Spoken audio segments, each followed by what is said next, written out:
Hey there, I'm Alex Kidman, and this is the Steam Deck OLED. Let's get into the review.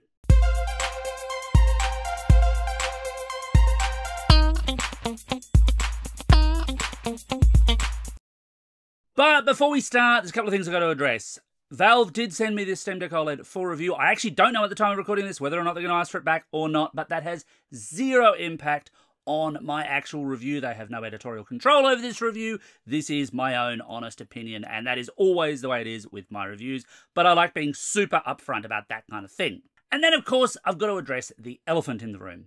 His name's Gerald. Everyone say hello to Gerald. Okay, Gerald is leaving now, but the bigger elephant in the room, of course, is that the original Steam Deck came out in, February 2022, and I'm recording this in late November 2024. I'm usually a little bit more timely with my tech reviews than that. But there's a reason for this, of course, because while Valve released the original Steam Deck, and they have updated it, the OLED one is a slightly updated model, of course, back in 2022, they didn't release it here in Australia. They've only just released it. In fact, as I'm recording this, we're a couple of days before it's due to start shipping and being able to be ordered.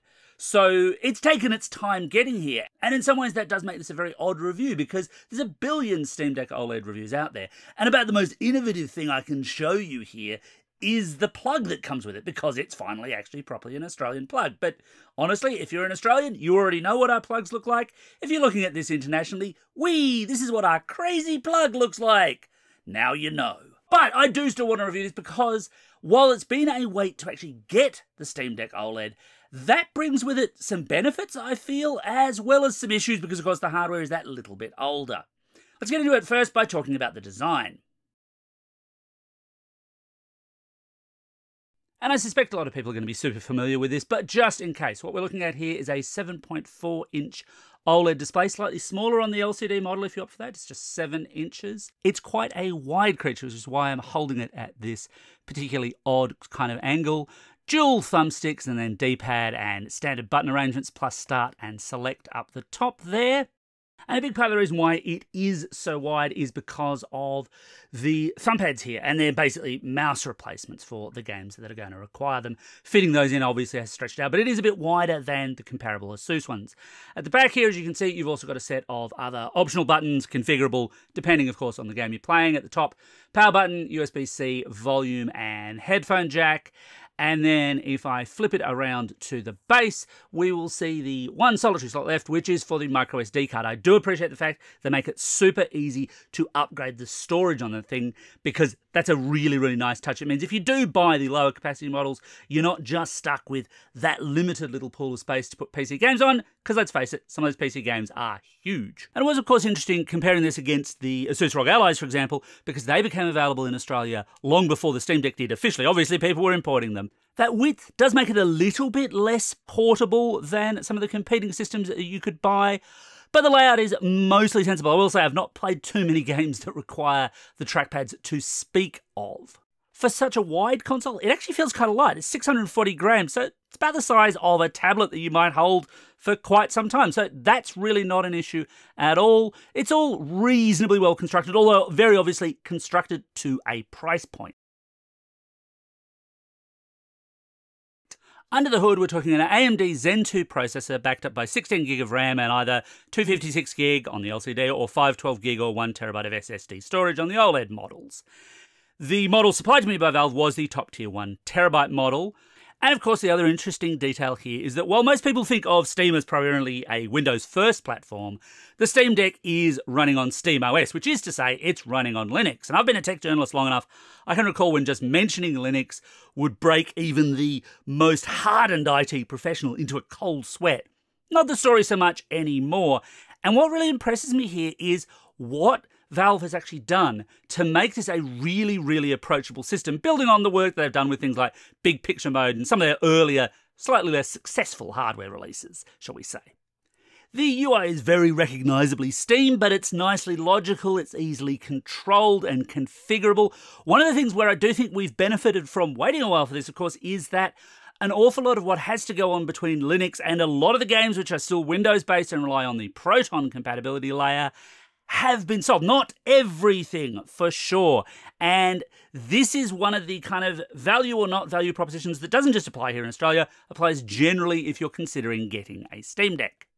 So if you're talking a game that does have a native Linux version, like Portal here, for example, got to respect the classics, still a classic, then it'll just run fine. Otherwise, it's got to run through an emulation layer, Proton in this case, that Valve applies to Windows-based games. And yeah, not everything runs, and there's a couple of reasons for that. Partially because of the emulation, partially because of that underlying processor. Some newer games will run, although it's then an interesting matter of seeing whether or not the Steam Deck has actually seen that particular title, whether or not that game has supported control layouts or known issues, or indeed is actually blocked from being played. So for example, as you can see here, 1,216 games in my Steam Deck library. Don't ask about my pile of shame, it's not pretty.